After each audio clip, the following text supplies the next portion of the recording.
Assalamualaikum warahmatullahi wabarakatuh. Jumpa lagi dengan saya Latif. Dan di video ini kita akan mengkaji kembali kitab Minahus Saniyah. Nah, setelah kemarin kita membahas tentang tiga rukun thariqah, yaitu yang pertama adalah lapar, yang kedua adalah sedikit tidur, yang ketiga adalah uzlah, dan yang keempat ini adalah diam. Nah, kita akan membahas tentang rukun thariqah yang keempat, yaitu diam. Ini mu'azzam arkanit thariq, yaitu 4 rukun terbesar dalam thariqat. Mudah-mudahan Allah memberikan pemahaman yang sempurna. Amin ya rabbal alamin. Mari kita baca kitabnya. Qala al-musannifu rahimahullahu ta'ala wa nafa'ana bihi wa bi'ulumihi fid dharain amin ya rabbal alamin. Telah berkata penulis kitab ini, yaitu Imam Asy-Syarani. Mudah-mudahan Allah memberikan manfaat kepada kita dan kepada beliau dalam memahami kitab ini. Amin ya rabbal alamin. Baik di akhirat maupun dunia. Walzam, dan senantiasalah engkau asumta terhadap diam. Illa li daruratin syar'iyatin, kecuali untuk kebutuhan syar'i. Nah, nasihat ini adalah senantiasalah engkau untuk selalu diam, kecuali jika ada kebutuhan syar'i. Kebutuhan syar'i misalkan makan ketika lapar, ya, makan ketika butuh lapar.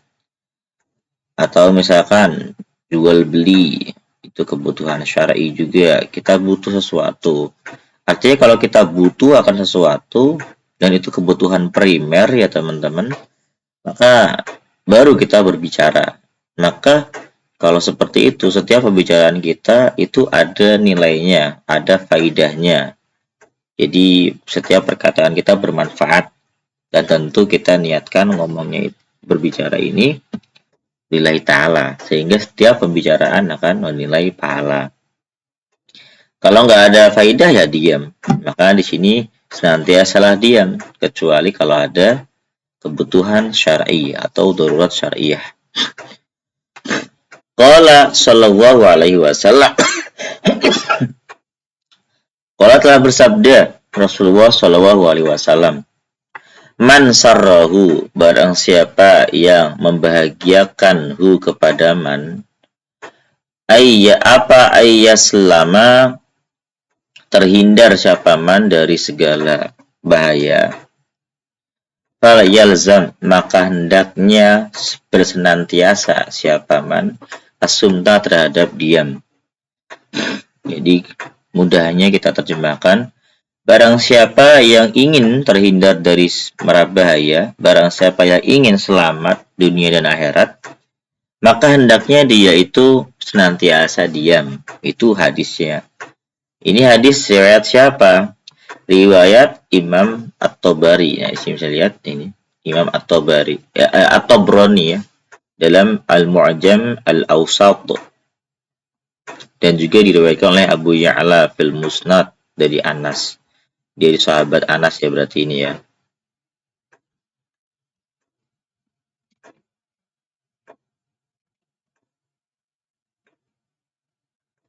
Oke, lanjut teman-teman.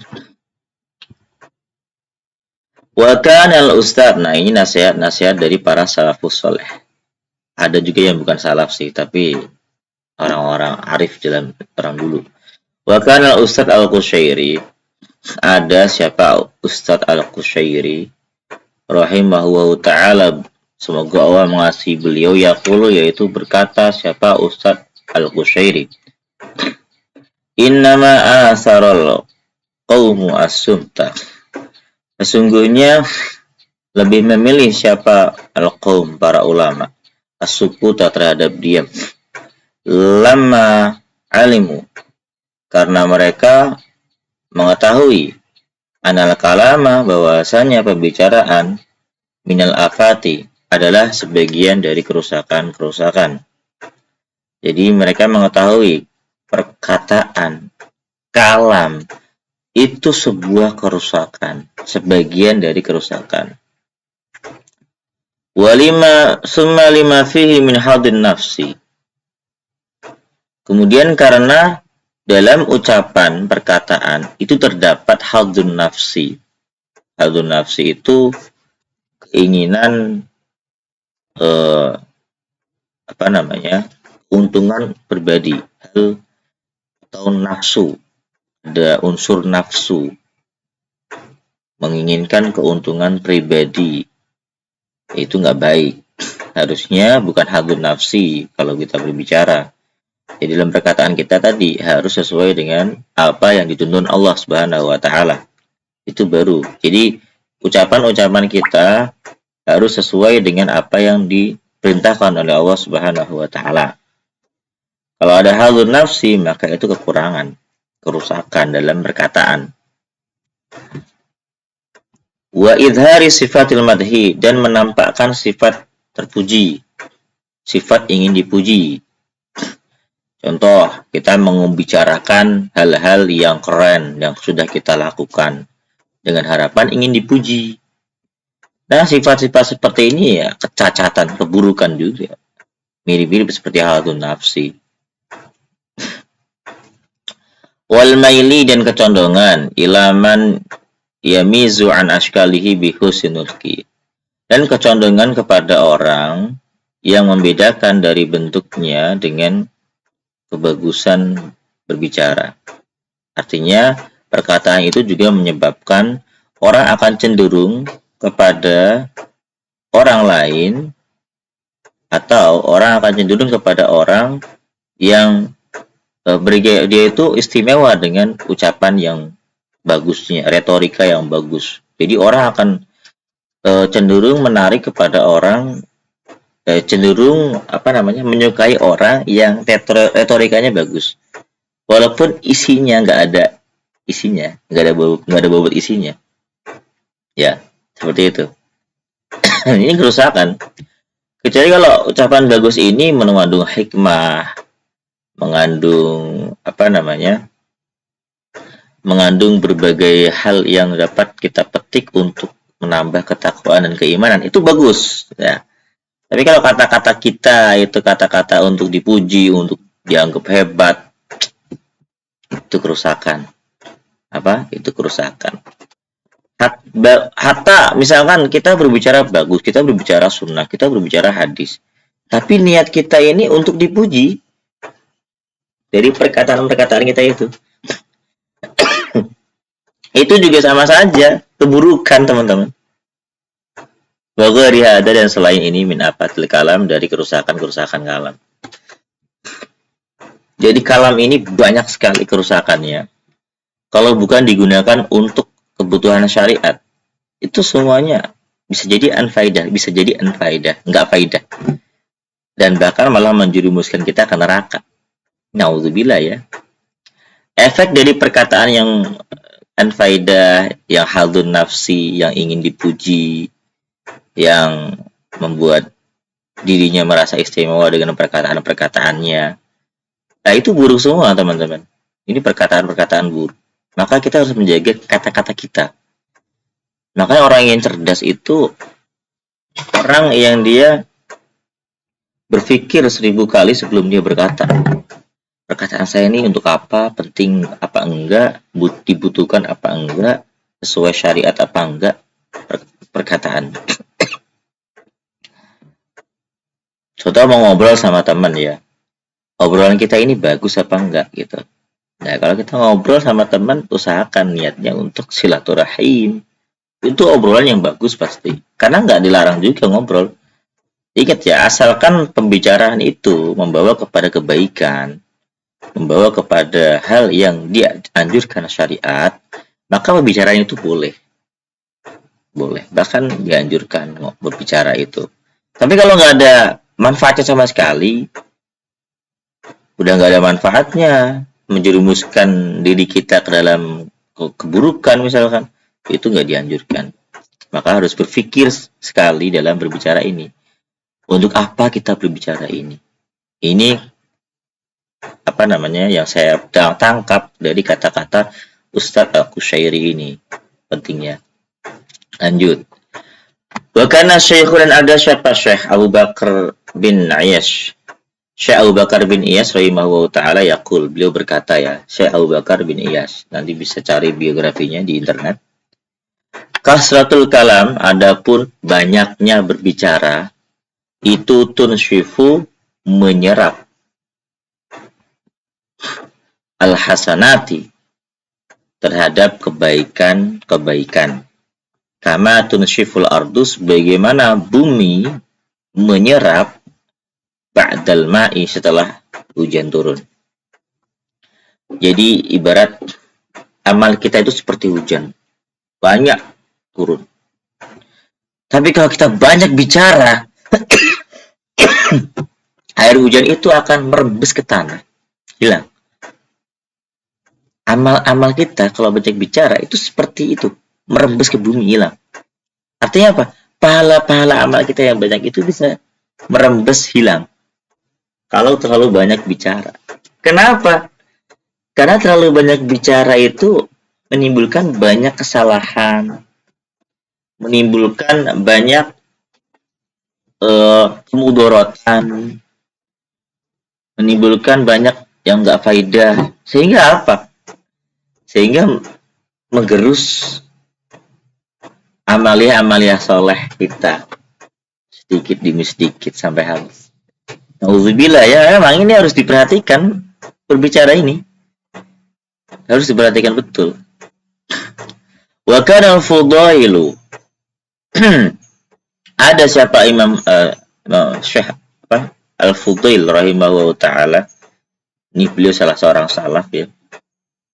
Yaqulu, beliau berkata, ini Imam Fudail nih, Fudail bin Iyad nih. Man, siapapun orangnya, ada yang menganggap kalamahu, perkataannya, min amalihi, sebagian dari amalnya, qalla, maka akan sedikit kalamuhu, perkataan-perkataannya. Jadi orang yang menganggap perbicaraan adalah amaliyah dia, maka dia akan sedikit bicaranya. Karena berhati-hati dalam setiap amaliyah dia. Jadi perkataan sama dengan amal. Perkataan sama dengan amal. Amal buruk, dosa. Amal maksiat, dosa. Sama perkataan maksiat juga dosa, teman-teman. Maka hati-hati dalam perkataan-perkataan ini. Hati-hati dalam perkataan-perkataan ini. Wa ma warasu al-hikmata,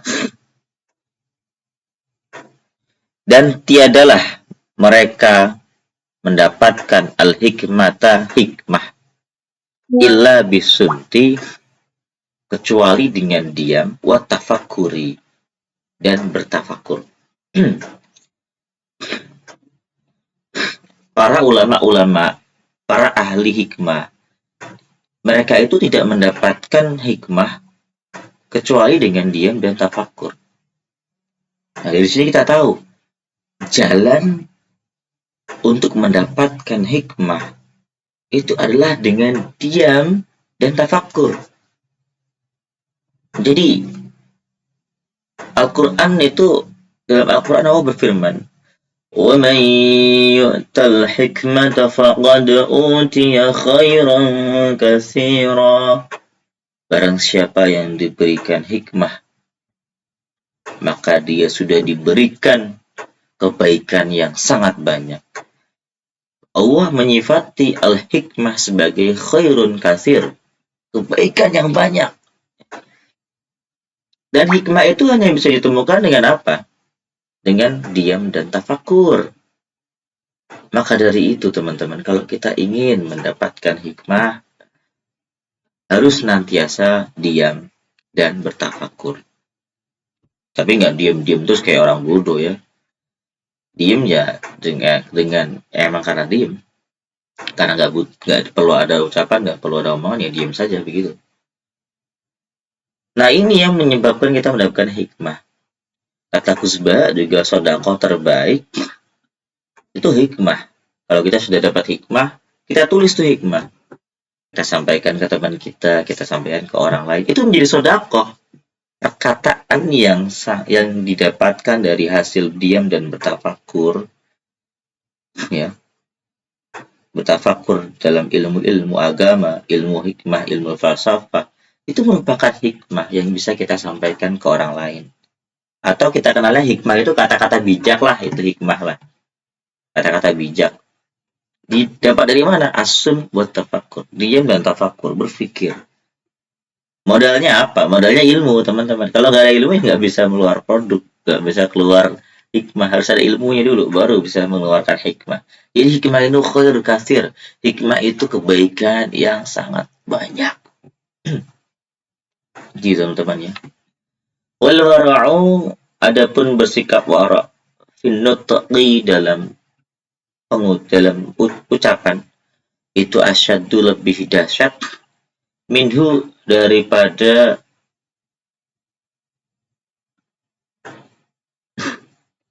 bersikap wara' fil luqmati dalam sepotong makanan, wasyabi dan baju.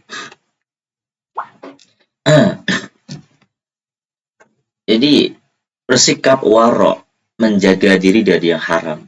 Wara' itu menjaga diri dari yang haram, ya. Dan makruh. Wara' dalam hal ucapan itu tingkatannya lebih tinggi, lebih keras daripada wara' dalam makanan dan baju. Jadi perkataan ini jangan sampai masuk kepada perkataan makruh. Jangan sampai masuk kepada perkataan haram. Jangan masuk ke dalam perkara mubah saja sudah dipermasalahkan bagi para orang ulama ini. Ini harus masuk ke tingkat perkara yang lebih tinggi, yaitu perkara sunnah atau wajib. Jadi perkataan kita dinilai sunnah itu luar biasa. Maka orang ulama dulu ini mengusahakan setiap perkataan dia itu harus dijaga benar-benar. Mereka wara' dalam ucapan mereka itu. Melebihi mereka wara' dalam menjauhi makanan menjauhi makanan haram dan baju yang haram. Melebihi, mereka sangat berhati-hati dalam ucapan itu. Ini kata Imam Fudail bin Iyad. Jadi ini kata-kata Fudail bin Iyad 3 poin ya. Barang siapapun orang yang menganggap perkataan sebagai amaliyah dia, maka akan sedikit ucapannya. Para ulama itu tidak mendapatkan hikmah kecuali dengan diam dan tafakur. Dan bersikap wara' dalam ucapan itu lebih tinggi, lebih dahsyat daripada bersikap wara' dalam makanan dan pakaian. Itu nasihatnya Al-Fudail. Selanjutnya, wa qad ajma'u, dan sungguh telah sepakat para ulama-ulama itu ala annal anwar ar-rabbaniyata, bahwasannya nur-nur ketuhanan, nur-nur Allah takhruju, itu akan keluar min qalbil murid, dari hatinya seorang murid, idza takallama, apabila ia berbicara, bilahwin, dengan pembicaraan yang sia-sia, wa yasiru qalbuhu, dan kemudian hatinya akan menjadi mudliman, hati yang gelap gulita. Jadi perkataan laghwun, perkataan sia-sia. Ya, ini kesepakatan ulama ya. Kesepakatan ulama yang salafus saleh. Mereka sepakat perkataan yang sia-sia itu akan mengeluarkan cahaya yang ada dalam hati kita. Sehingga apa? Sehingga membuat hati gelap. Hati gelap. Sehingga hati menjadi sakit, hati menjadi nggak peka terhadap kebenaran, hati nggak bisa menikmati kenikmatan ibadah. Itu perkataan sia-sia ya. Wanahu, dan bahwasanya mata inhadama, ketika telah runtuh, ruknun min arkanit thoriq, ketika telah runtuh salah satu rukun dari rukun-rukun thoriq. Rukun thoriq itu jalan menuju kepada Allah. Jadi pokok ajaran untuk mendekat kepada Allah itu 4 ya di sini. Ketika salah satu dari pokok ajaran itu runtuh, tabi'ahul baqi, maka yang lain akan mengikuti keruntuhannya juga. Jadi satu gugur, yang lain gugur. Wa dzakaru, para ulama salaf menyebutkan anna mu'azzamal arkani, bahwasannya pokok dari rukun-rukun atau poin-poin dari thariqah, rukun-rukun thariqah ada 4. Pokok rukun thariqah. Rukun thariqah terbesar itu 4. Al-ju' yang pertama, lapar, menahan lapar. Yang kedua, as-saharu, yaitu beribadah semalam suntuk. Wal uzlatu, kemudian mengasingkan diri dari selain Allah. Wasumtu, dan yang keempat, diam. 4. Jadi ada ju', lapar, as-saharu, begadang, al-uzlah, uzlah, yang keempat, diam. Kalau diam ini terlanggar, maka yang 4 ini juga akan gugur rukunnya, teman-teman. Kalau rukun ini gugur, ya susah kita untuk naik derajatnya.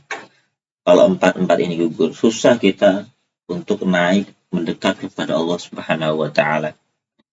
Jadi 4 ini harus diperhatikan, teman-teman. Jangan sampai makan terlalu kenyang, makan biasa saja, supaya tidak kenyang banget.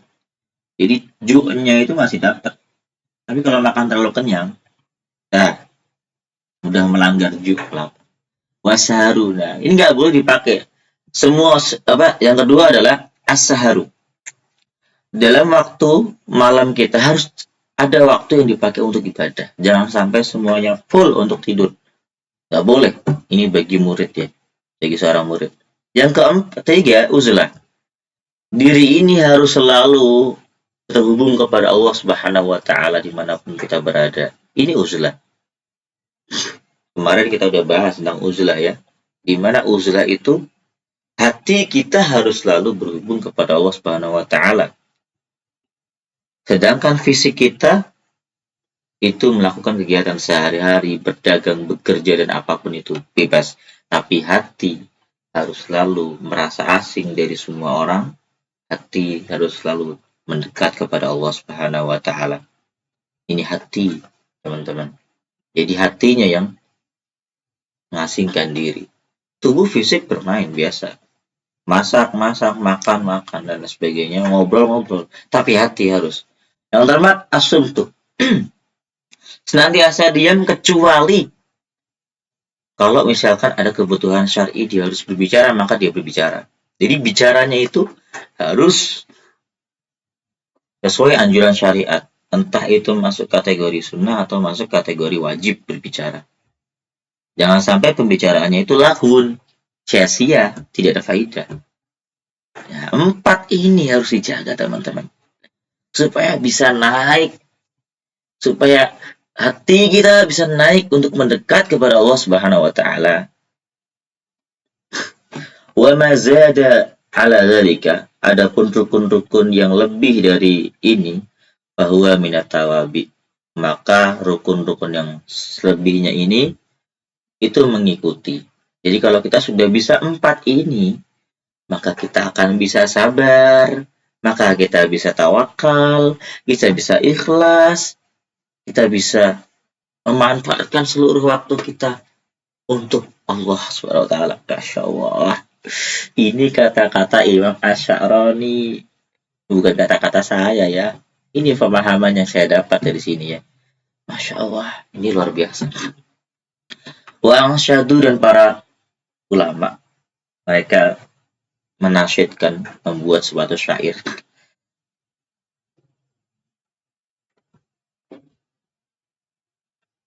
Baitul wilayah qasamat arkanahu, sadatuna fihi minal abdal. Lagunya gini. Baitul wilayati qasamat arkanahu, sadatuna fihi minal abdali. Ma baina sumtin wa'tizalin daimin, wal ju'i was-sahari an-nazihil ghali. Rumah wilayah, rumah kewalian, wali, rumah kewalian. Itu telah membagi rukun-rukunnya atau tiang-tiangnya. Siapa yang membagi? Sadatuna, para junjungan kita. Fihi, dalam rumah wilayah. Minal abdali, sadatuna minal abdali, junjungan kita yaitu para wali abdal. Jadi para wali abdal sudah membagi tiang-tiang rumah kewalian. Jadi kalau mau masuk rumah kewalian, ingin menjadi wali misalkan, kita harus punya tiang-tiangnya, harus bangun rumahnya, harus punya tiang-tiangnya. Nah, tiang-tiang kewalian itu apa?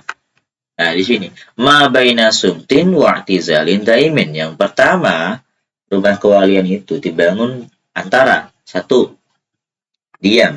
Yang kedua, uzlah, selalu uzlah. Yang keempat, yang ketiga, selalu lapar. Yang keempat, makan hanya sekedarnya. Kemudian yang keempat, ini ketiga, yang keempat as-saharun nazih, as-sahari nazih, yaitu ibadah malam, an-nazihi yang bersih, al-ghali yang mahal. Ini semua mahal ini. Diam itu emas, mahal. Uzlah juga emas. Lapar itu juga emas. Sahara juga emas. Ini semua mahal, empat. Ini mahal-mahal semua. Jadi mahal mau buat rumah kewalian itu.